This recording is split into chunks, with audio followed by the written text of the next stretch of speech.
tanpa komitmen untuk mengubah hidup mereka sesuai dengan kehendak Allah. Sahabat-sahabatku, pengalaman emosional tidak dapat menggantikan ketaatan dan hubungan yang sejati dengan Allah. Penyembahan yang benar itu melibatkan hati, pikiran, dan perbuatan yang selaras dengan kehendaknya. Amin. Kemudian yang berikutnya adalah kesombongan rohani atau mencari perhatian. Ini masih di sisi negatif ya. Saudara-saudara, menangis untuk menunjukkan kerohanian di depan orang lain adalah bentuk ibadah yang salah. Matius 23 ayat 5a berkata apa? Semua pekerjaan yang mereka lakukan hanya dimaksud supaya dilihat orang. Nah, ayat tersebut adalah peringatan Yesus terhadap kemunafikan para ahli Taurat dan orang Farisi yang melakukan tindak keagamaan demi mendapatkan pujian manusia, bukan untuk memuliakan Allah. Jika seseorang menangis saat mendengarkan lagu rohani dengan tujuan untuk menunjukkan kesalehan atau kedalaman rohani kepada orang lain, tangisan itu tidak berasal dari hati yang tulus, melainkan dari motivasi untuk mencari perhatian atau pengakuan semata.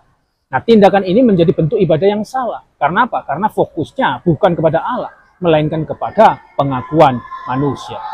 Saudara-saudara, ibadah termasuk respons emosional seperti menangis, itu harus dilakukan dengan tulus untuk memuliakan Allah, bukan untuk mencari perhatian atau pengakuan dari sesama.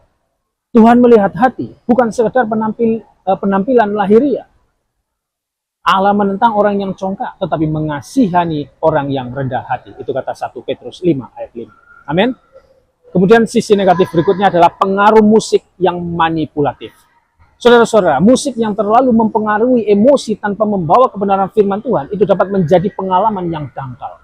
2 Timotius 4 ayat 3 dikatakan, karena akan datang waktunya, orang tidak dapat lagi menerima ajaran sehat, tetapi mereka akan mengumpulkan guru-guru menurut kehendaknya untuk memuaskan keinginan telinganya. Ayat ini memperingatkan tentang bahaya mencari pengalaman yang hanya memuaskan keinginan atau emosi manusia tanpa memperhatikan kebenaran firman Tuhan. Jika tangisan muncul karena pengaruh musik yang memanipulasi emosi tanpa membawa seseorang pada kebenaran firman Tuhan, pengalaman itu cenderung dangkal dan tidak menghasilkan pertumbuhan rohani. Musik rohani yang hanya dirancang untuk membangkitkan suasana emosional, tetapi tidak menyampaikan kebenaran Injil, itu beresiko membuat orang menjadi fokus pada perasaan daripada firman Allah. Nah, dari sisi psikologi, musik memiliki kekuatan untuk mempengaruhi emosi melalui melodi, harmoni, dan juga ritme. Nah, ini bisa memicu respon emosional seperti menangis tanpa keterlibatan kognitif yang mendalam. Respon ini seringkali bersifat sementara dan